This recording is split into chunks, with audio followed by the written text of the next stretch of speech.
ભગવાન આવતા નથી. ભગવાનને બાળકનો સંગ કર્યો.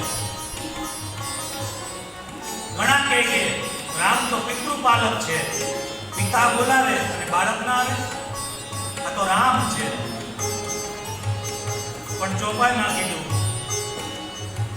ભોજન કરત પુલારા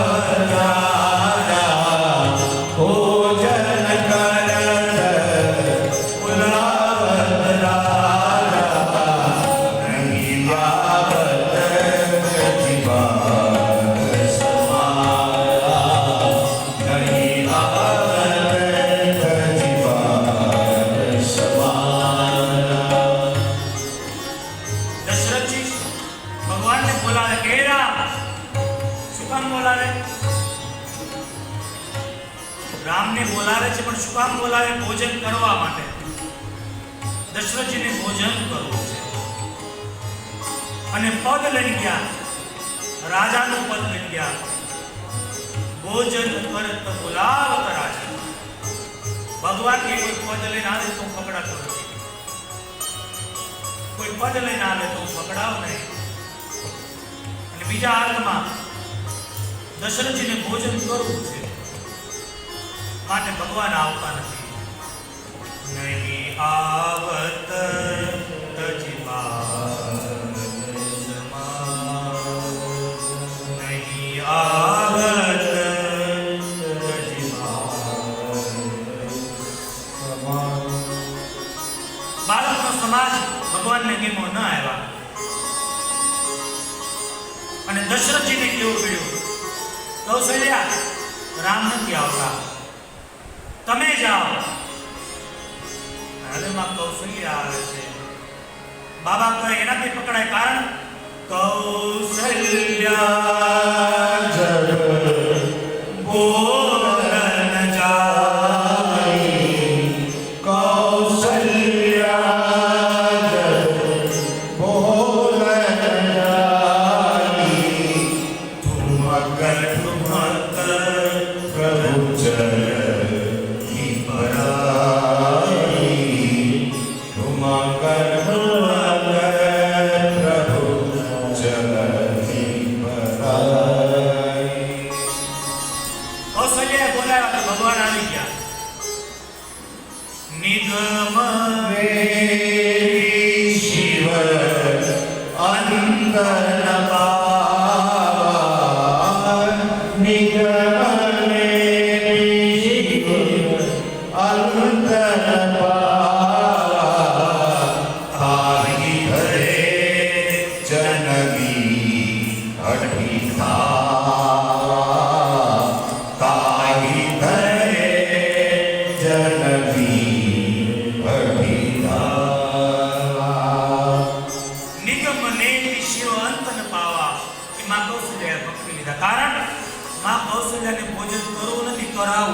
ભોજન બીજાને કરાવો અને ભજન પોતે કરો.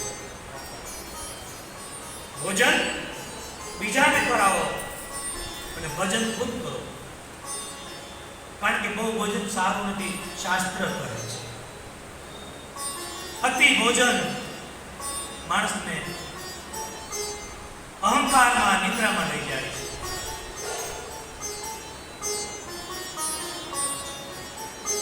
અતિ ભોજન સારું રહે. એક બાપ ને દીકરો હતો. બાપ 120 કિલોનો અને દીકરો 125 કિલો. કારણ કે જમવા સિવાય કરતા જ હતા.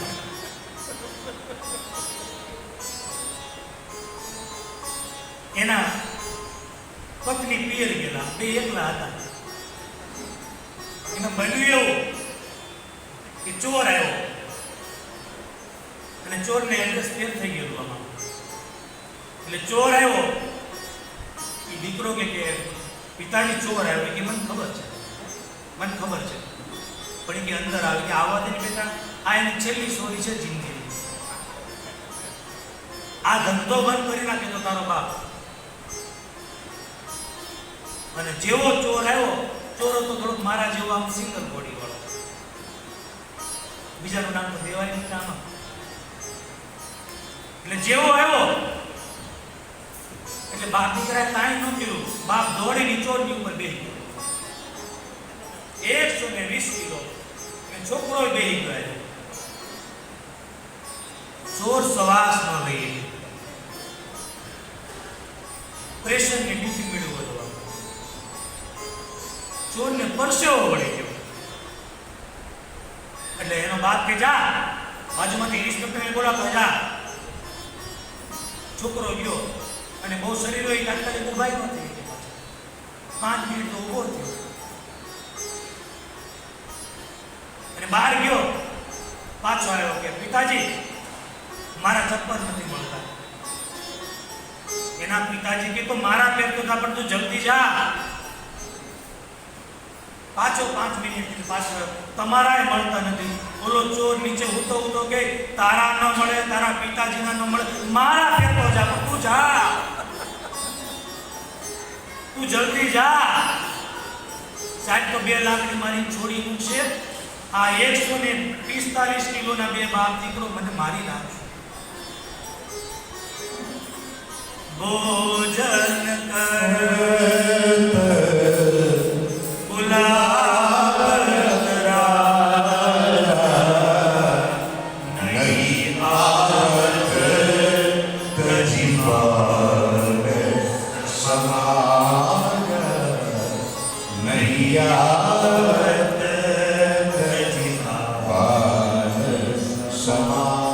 અતિ ભોજન સારું નહીં.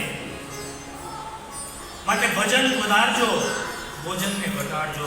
અને ખાતરી સાથે કહો, પ્રયાસ કરજો, તમારું ભજન વધશે ને તો ભોજન છૂટી જશે. તમને જમવાનું નહીં ભાવે પણ આમાં પ્રેમ હોય તો. બાકી થાળીને કંઈક ખાવા મળે એ મેળ ન પડે.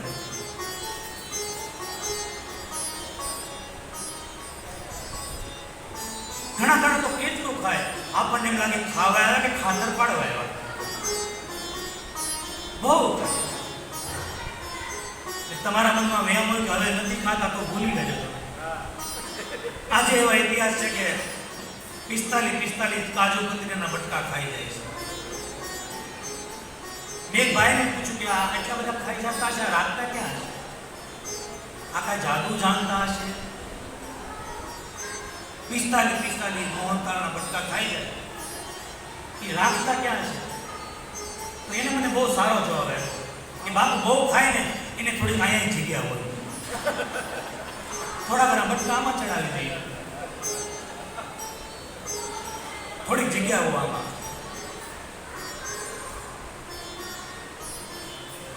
નિગમને